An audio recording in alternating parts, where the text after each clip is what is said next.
வேதத்தை திறந்து வாசிக்கும்படியாக தெரிந்து கொண்ட வேத பகுதி எஸ்ராவுடைய புஸ்தகம் 8வது அதிகாரம் அதனுடைய 23வது வசனத்தை வாசிங்க.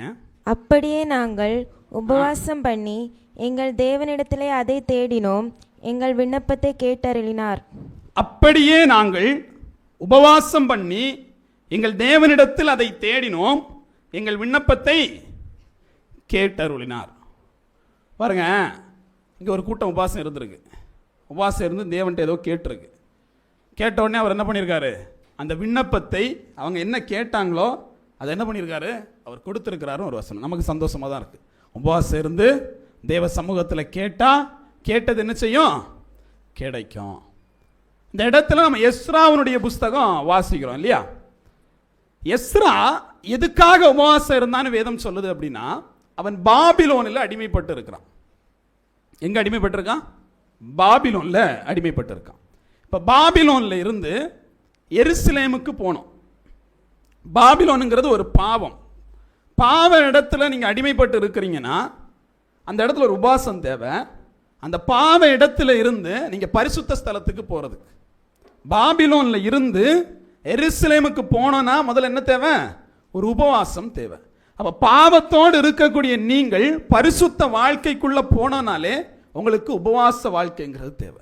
அந்த உபவாசம் தான் கொஞ்சம் கொஞ்சமா அந்த பாவத்தை உங்களை விட்டு என்ன செய்யும்? அகற்றும். இந்த வேலையை தான் இவர் பார்க்கிறாரு. ஒரு தேவனுடைய மனுஷன். இப்ப பாபிலோன்ல இருந்து அவர் எங்க போனோம்? எருசலேமுக்கு போனோம். நம்மளுடைய வாழ்க்கையில நீங்கள் எருசலேமுக்கு போனோம் அப்படின்னா, நீங்கள் பரிசுத்த ஸ்தலத்துக்கு போனோம் அப்படின்னா, இந்த உபவாசம் என்னது? ரொம்ப அவசியமான ஒன்று. உங்களுடைய வாழ்க்கையில எப்பெல்லாம் பாவத்தை விட்டு விடுபடணும்னு நினைக்கிறீங்களோ அப்பெல்லாம் ஒரு உபவாசத்தை போட்டுறணும். தேவ சமூகத்தில் உபவாசம் இல்லாமல் போகிறதுனால தான் பல சிக்கல் வருது. ஆதாம் எத்தனை பேருக்கு தெரியும்? தெரியும் இல்லையா?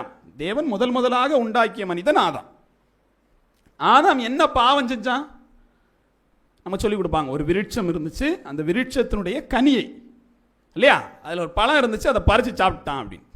ஒருவேளை ஆதாம் ஃபாஸ்டிங் இருந்திருந்தா இந்த பிரச்சனையும் இல்லை. ஃபாஸ்டிங்னா எதுவும் சாப்பிடக்கூடாது இல்லை. அப்போ என்ன பண்ணியிருக்க மாட்டான்? சாப்பிட்டு இருக்க மாட்டான். ஒரு பிரச்சனை இல்லை. இப்போ ஃபாஸ்டிங்கிற விஷயம் என்ன அப்படின்னா, கீழ்ப்படிதலை குறிக்குது. தேவ சமூகத்தில் உபவாசம் என்பது ஒரு கீழ்ப்படிதலை குறிக்கிறதாக இருக்கு. இப்போ இந்த ஆதாம் ஒரே ஒரு கனியில மட்டும் ஃபாஸ்டிங் வச்சார். இதை மட்டும் சாப்பிடாதேன்னார். நன்மை தீமை அறியத்தக்க விருட்சத்தின் கனியை மட்டும் நீ புசிக்காத அப்படின்ட்டார். ஒரு பொருள் மட்டும் ஒரு ஃபாஸ்டிங் கொடுத்து பார்த்தார். ஆனால் நம்மளால என்ன பண்ண முடியல? அந்த ஃபாஸ்டிங்கை ஒழுங்காக முடிக்க முடியல. என்ன பிரச்சனை தெரியும்ல? அதுக்கு முன்னாடி ஒரு ஆப்ரேஷன் நடந்துச்சு ஆதாமுக்கு. வழக்கமாக ஆப்ரேஷன் பண்ணும்போது என்ன சொல்லுவாங்க? சாப்பிடக்கூடாதுன்னு சொல்லுவாங்க. அதுமாதிரி ஃபாஸ்டிங்கில் இருக்கணும் இல்லையா? வழக்கமாக ஒரு ஆப்ரேஷன் நடக்குதுன்னா சாப்பிடாம வாங்க அப்படிம்பாங்க. இப்போ நமக்கு கூட ஆவிக்குரிய வாழ்க்கையில் ஒரு ஆப்ரேஷன் நடக்குதுன்னா உடனே நீங்கள் ஃபாஸ்டிங் போட்டுருணும் இல்லையா? குணமாக்கணும்னாலே உடனே என்ன தேவைப்படுது? ஒரு ஃபாஸ்டிங் தேவை. ஆத்மாவில் ரொம்ப மனசஞ்சலமாக இருக்குது, போட்டுறணும் உடனே ஒரு ஃபாஸ்டிங் போட்டுறணும். சுற்றி நடக்கிறதெல்லாம் தப்பாக இருக்குது. தேவ சமூகத்தில் ப்ரேயர் பண்ணியும் கிடைக்கல, ப்ரேயர் பண்ணவும் முடியலை. அப்போ அங்கே ஒரு ஆப்ரேஷன் தேவை. எப்போ ஆப்ரேஷன் பண்ணுறோம்? கண்ணு ஒழுங்காக பார்வை இல்லை, போடு ஒரு ஆப்ரேஷன் போடுற மாதிரி இல்லையா? கிட்னி வேலை பார்க்கல, ஆப்ரேஷன் போடுறோம் இல்லை. இப்போ ஆத்மா ஒழுங்காக வேலை பார்க்கல தேவ சமூகத்தில், உடனே என்ன போட்டுறணும்? ஒரு ஆப்ரேஷனை போட்டுறணும். ஆப்ரேஷன்னா முதல்ல என்ன தேவை? ஃபாஸ்டிங் தேவை. ஃபாஸ்டிங்கோட தேவ சமூகத்தில் போனாலும் ஆப்ரேஷன் சக்ஸஸ் ஆகும் இல்லையா? இப்போ இங்கே ஒரு ஆப்ரேஷன் நடந்துச்சு, முதல் ஆப்ரேஷன். அதான் சும்மா தான் தெரிஞ்சிட்டு இருந்தான். அவனை கூப்பிட்டு தூங்க சொன்னா தூங்கக்கூடாது, தூங்க சொன்னா தூங்கக்கூடாது. அதான் பண்ண தப்பு என்ன தெரியுமா? எந்த நித்திரை முடிஞ்சு, சோழி முடிஞ்சு. சும்மா விட்டு இருந்தா எந்த பாவமும் இல்லை. அவன் பாட்டுக்கு ஜாலியாக என்ன பண்ணியிருப்பான்? ஏதேன் தோட்டத்தை அப்படியே சுற்றி வந்திருப்பாப்புல. தூக்கத்தை கொடுத்தாரு, முடிச்சு விட்டாரு. தூங்க எழுப்பி பார்க்கும்போது பக்கத்தில் இன்னொரு ப்ராடக்ட் இருக்கு இல்லையா? அவன் சும்மா இல்லாமல் கவிதை மேலே கவிதை, எலும்பின் எலும்பும் அவனுக்கு தெரிய மாட்டேங்குது, நடக்க போகிறது அவனுக்கு தெரியல. இப்போ உங்கள் வாழ்க்கையில் எத்தனை பேருக்கு திருமணம் ஆயிடுச்சு? நான் தப்பிச்சிருக்கேன். வேற ரொம்ப கடினமான வாழ்க்கை இல்லையா? உண்மைதான். பக்கத்தில் ஒரு ப்ராடக்ட் இருக்கும். ஏன் இருக்குது எதுக்கு இருக்குன்னு எப்போ தெரியும்னா, எப்பெல்லாம் பிரச்சனை வருதோ இப்போ பார்த்துக்க வேண்டியதான். ஒன்னால தானம்மா மகிழ்ச்சி இல்லையா? ஏன் இந்த குடும்ப உறுப்பினர்கள் 2 பேர் இருப்பான்ல, ஒன்று அடுத்தவன்ட்ட பிரச்சனை போயிடுவான், இல்லை இவனே வீட்டுக்குள்ளே போய் சண்டை பிடிச்சிட்டு இருப்பான். இவங்களுக்கு சண்டை போடாமல் இருக்க முடியாது. ஒன்று 2 பேரும் சேர்ந்து வெளியே உள்ளவன்ட்ட சண்டை போடுவான், இல்லை இவன் மாறி மாறி சண்டை போடுவான். இதனால் என்ன பண்ண முடியாது, சும்மா இருக்கவே முடியாது. இப்போ ஆதாம் சும்மா தான் இருந்துட்டு இருந்தான். பக்கத்தில் திடீர்னு ஒரு புதிய ப்ராடக்ட்டை கொடுத்தாரு, ஏவாள்னு பேர் வச்சார். சூப்பர் ஏவாள். அடித்து வெளியே துரத்திட்டார். இப்போ அவனுக்கு அவன் பயங்கர கோபமாக இருக்கு. நான் என்னையா பண்ணேன், என் பாட்டுக்கு சும்மா சுற்றிக்கிட்டு இருந்தேன், திடீர்னு ஏவாள்னு ஒரு ஆளை கொடுத்தியா. இப்போ உங்களை மட்டும் திட்டலைண்ணா, அவங்களாலையும் பிரச்சனை வரும் அப்படி சொல்லி. ஏன்னா திடீர்னு எல்லாம் முறைக்க ஆரம்பிச்சிட்டாங்க. ஏவாள்னு சொன்னால் பொண்ணால் தான் பிரச்சனை வருதாடா அப்படிங்கிற மாதிரி. இல்லையா, எல்லாராலையும் பிரச்சனை வருது. சரியா, மாறி மாறி துணையால் பிரச்சனை வருகிறது அப்படி சொல்லிடுவோம். சேஃப் சோன், துணையால் பிரச்சனை வருது. இப்போ வாழ்க்கை துணை ஒன்று கொடுத்துட்றாரு. இந்த வாழ்க்கை துணை சும்மா இல்லாமல் இது பாட்டுக்கு சுற்றி பார்க்க போயாது. நம்மளால வீட்டிலே இருந்தால் கூட பிரச்சனை இல்லை, நம்ம கூட வெளியே வந்தால் கூட பிரச்சனை இல்லை. இது சரியில்லை அது சரியில்லைன்னு சொல்லிடலாம். ஆனால் இவன் தனியாக போய் சிக்கிப்பாங்க பார்த்தீங்களா. அந்த மாதிரி தான் ஏவாள் வந்து தனியாக ஒரு ரவுண்ட்ஸ் போயிடுச்சு. அப்போ நம்மளால் தனியாக வர்றதுனாலே அங்கே ஒரு ஆள் காத்துக்கிட்டே இருக்கிற மாதிரி ஒரு சாத்தான் வஞ்சிக்கும்படியாக அது காத்துக்கொண்டே இருக்குது. உங்கள் வாழ்க்கையிலையும் கூட எப்போ குடும்ப வாழ்க்கையிலிருந்து, ஜெபத்திலிருந்து, ஒருமனப்பாட்டிலிருந்து நீங்கள் வேறுபட்டு போகிறீங்களோ அப்போவே பிரச்சனையை கூட்டிகிட்டு வந்துட்டீங்கன்னு அர்த்தம். தேவன் கொடுத்துருக்காருல பக்கத்தில் ஒரு ப்ராடக்ட், அதை பக்கத்திலே வச்சுருக்கணும். கல்யாணத்துக்கு கவிதை எழுதுறதோட விட்டுறப்படாது, காலம் முழுக்க கையை பிடிச்சி நடக்கணும் இல்லையா. இங்கே பிரச்சனை என்னென்னா, கல்யாணம் ஆன புதுசுலாம் பார்த்துருக்கீங்க இல்லை நீங்கள். பயப்பட பிடிச்சா நிற்க மாட்டானுங்க, பிடிச்சா நிற்க மாட்டான். ஒருத்தன்லாம் வந்து 9 வருஷம் லவ், 15 நாளில் டிவோர்ஸ் வந்து நிற்கான். 15 நாள் 9 வருஷம் லவ் பண்ணிடா, 15 நாளில் என்னடா பிரச்சனை. வாழ முடியாது ஜி, வாழ முடியாது. ஒரு கேஸ்னா பையன் நின்று அழுறான், ஒப்பாரி வைக்கிறான். அந்த பொண்ணுகிட்ட என்னமா பிரச்சனை, பாவமா அழுறாமா, அவன் அப்படிதான் சார் நடிப்பான் இல்லையா. ஒன்றும் பண்ண முடியாது. இப்போல்லாம் ஒரு ஃபேஷன் ஆயிடுச்சு இல்லையா, மிகப்பெரிய ஒரு ஃபேஷன் ஆயிடுச்சு. எப்போ டிவோர்ஸுங்கிற மாதிரி தான். கல்யாணம் ஆன அன்னைக்கு கேட்டுறோம் இல்லையா. இப்போ என்ன சிக்கல்னா, துணைன்னு ஒன்று கொடுத்துட்றாரு தேவன் இல்லையா. அந்த துணை நமக்கு துணையாக இருக்கணும்னா தேவன் துணை இருக்கணும். என்ன துணை இருக்கணும், தேவன் துணை. இங்கே பிரச்சனை என்ன தெரியுமா, குடும்ப ஜெபம் நம்முடைய வாழ்க்கையில் இல்லை. குடும்ப ஜெபங்கிறதே வாழ்க்கையில் இல்லை. அதை நீங்கள் ஒரு மாதிரி கட்டமைச்சு விட்டுட்டீங்கன்னு வைங்களேன்.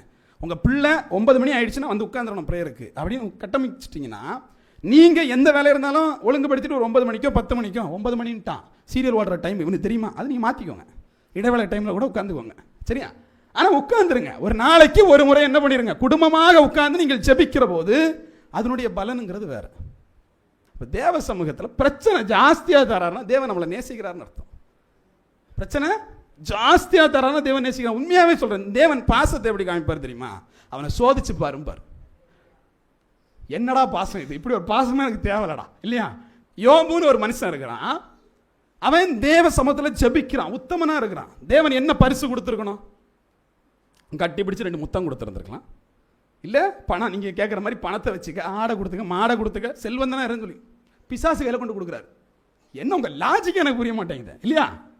பிசாசு கையில் கொண்டு கொடுக்குறாரு, டை அவன் உத்தமன்டா அப்படின்ட்டு.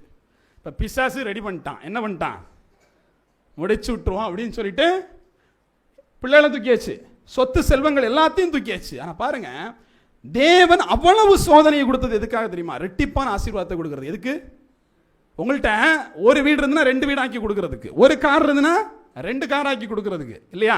ரெட்டிப்பான, ஏன்னா இப்படி பேசினா உங்களுக்கு பிடிக்குது, காரு வீடுன்ட்டு. பரலோகம் பேசினா பிடிக்க மாட்டேங்குது, அதனால நம்மளை மாறிடுவோம், ஒரு வீடு 2 வீடு ஆயிரும் அப்படின்னா. இல்லை இப்போ ரெட்டிப்பான ஆசீர்வாதம் சொல்லும்போது ஒருவேளை யோபுக்கு 2 பொண்டாட்டி கிடச்சிச்சா, பிள்ளை நிறைய கிடச்சிச்சு, 1000 பிரச்சனை அவனுக்கு இருக்கும். ரெட்டிப்பான ஆசீர்வாதங்கிறத நீங்கள் எங்கே தேடணும் தெரியுமா, தேவ சமூகத்தில் தேடணும். எங்கே தேடணும், தேவ சமூகத்தில். வீடு கிடைக்குமா, காரு கிடைக்குமா. பாருங்க, இங்க இருக்கக்கூடிய யோபுனுடைய வாழ்க்கையில பிரச்சனையை கொடுத்தாரு, தேவன் நேசித்தார். பிரச்சனை வந்துச்சு, யோபு அதை எப்படி கையாண்டான்னு சொல்லுங்க, உபவாசித்தான். என்ன பண்ணா, உபவாசித்தான். உங்க வாழ்க்கையெல்லாம் பிரச்சனை இருக்கா, அப்ப நம்ம என்ன பண்ணணும், ஜெபிப்பதும் உபவாசிப்பதும் தான் இந்த பிரச்சனைக்கான விடையா இருக்குமே தவிர, போயிட்டு புறங்கூறிட்டு இருக்கக்கூடியதோ, தேவன் என்னை கண்டுக்கலைன்னு சொல்றதோ இதனால எந்த பிரயோஜனமும் இல்லை. இப்போ தேவ சமூகத்தில் நீங்கள் தீர்மானித்து செய்ய வேண்டியது ஒன்று இருக்கு, ஜெபம், உபவாசம். தேவன் என்னை ரொம்ப நேசிக்கிறார், எனக்கு பிரச்சனையை கொடுத்துருக்கிறாரு, இந்த பிரச்சனையோடு என் வாழ்க்கை முடிய போறது இல்லை, ஆசீர்வாதமும் சேர்ந்து வரும். என்ன வரும், ஆசீர்வாதமும் சேர்ந்து வரும். அப்போ அதுக்கு ஒரு கால அவகாசம் தேவை, அது வரைக்கும் என்ன பண்ணணும்ல, பொறுத்து இருக்கணும். அந்த பொறுமை நமக்கு தேவை. எஸ்ராவுடைய வாழ்க்கையில், எஸ்ரா பாபிலோன்ல இருந்து எருசலேமுக்கு போகும்படியாக ஒரு ப்ரிப்பரேஷன் ஸ்டேஜில், ப்ரிப்பரேஷன் என்னது, ஆயத்தப்படுத்துறதுக்காக உபவாசம் இருந்தான். நீங்கள் எல்லாம் உபவாசம் இருந்திருக்கிறீங்க, சந்தோஷம். நீங்கள் இப்போலாம் ஆயத்தம் தான் இருக்கிறீங்க. எதுக்கு ஆயத்தம் தெரியுமா? சண்டை போடுறதுக்கு ஆயத்தம் இருக்கிறீங்க. நீங்கள் நினைச்சிட்டே பிரச்சனை முடிஞ்சு போச்சுன்னு. பிரச்சனையே இனிதான் ஆரம்பம். வேதம் சொல்லுகிறது உபவாசம் என்பது உங்களை நீங்கள் என்ன பண்ணிக்கிறீங்க? ஆயத்தம் பண்ணி கொண்டீங்க. எதுக்கு ஆயத்தம் பண்ணீங்க? வீட்டில் சும்மா இருக்கிறதுக்கா? ஆயத்தம் பண்ணின உங்கள்கிட்ட தான் சோதனை கடந்து வரும். ஆயத்தமாக இருக்கக்கூடிய உங்கள்கிட்ட தான் பிரச்சனை கடந்து வரும். இதை ஜெயிக்கிற போது தான் இது ஜெயம்னு வேதம் சொல்லுது. எருசலேம்னு சொல்லிட்டு ஒரு ஊர் இருந்துச்சு. அந்த நாட்டில் போய் ஒவ்வொரு ஆளாக போரிட்டு எல்லாத்தையும் கொண்டு வந்தாங்க. நேபுகாத் நேச்சருடைய காலகட்டத்தில் முதல்ல போயிட்டு அங்கே இருக்கக்கூடிய அழகான அறிவானவர்களை தூக்கிட்டு வராங்க. அதில் தான் யார் வரா? தானியேல், சாத்ராக், மேஷாக், ஆபேத்நேகோ எல்லாரும் வராங்க. ரெண்டாவது மறுபடியும் போயிட்டு அங்கே இருக்கக்கூடிய ராஜா, எசேக்கியேல் இப்படின்னு சொல்லிட்டு பிரபுக்கள், பலசாலிகள், பராக்கிரமசாலிகள்லாம் ரெண்டாவது கொண்டு வராங்க. மூணாவது போயிட்டு வருஷ இடைவெளி இருக்கு. மூணாவது போயிட்டு அங்க இருக்கக்கூடிய எஞ்சிய ஆட்கள், ஏழைகளை தவிர எல்லாரையும் கொண்டு வந்துடுறான். இப்படி 3 முறை எருசலேம் சூறையாடப்பட்டது. 3 முறை எருசலேம் சூறையாடப்பட்டது. முதல் முறை போகிற போது எருசலேம்ல ஆலயம் இருந்துச்சு. அந்த ஆலயத்தில் இருக்கக்கூடிய பாத்திரங்களை எல்லாம் எடுத்துட்டு வந்தான். பாத்திரங்கள் எல்லாம் எடுத்துட்டு வந்தான். ரெண்டாவது முறை போகும்போது அந்த ஆலயத்தில் இருக்கிற பொக்கிஷங்கள் எல்லாம் எடுத்துட்டு வந்தான். மூணாவது முறை போகிற போது அந்த ஆலயத்தை சுட்டரித்து அதனுடைய செவர்களை இடிச்சிட்டு வந்தான். இப்படிதான் என்னாச்சு? எருசலேம் எல்லாம் தகர்க்கப்பட்டுடுச்சு. எருசலேம் தகர்க்கப்பட்ட பிற்பாடு இவங்கெல்லாம் எங்க இருக்காங்க? அடிமைத்தனத்தில் இருக்காங்க. அடிமைத்தனத்தில் இருக்கக்கூடிய எஸ்ரா இப்ப இவங்களை கூட்டிட்டு எங்க போனோம்? திருப்பி எருசலேமுக்கு போனோம். இந்த நேரத்தில் தான் இவர் என்ன பண்றாரு? உபவாசம் இருக்கிறார். இப்ப எல்லாவற்றையும் இழந்து அடிமையாக்கப்பட்ட ஒரு கூட்டம் தேவ சமூகத்தில் என்ன செய்தது? உபவாசித்துக் கொண்டிருக்கிறது.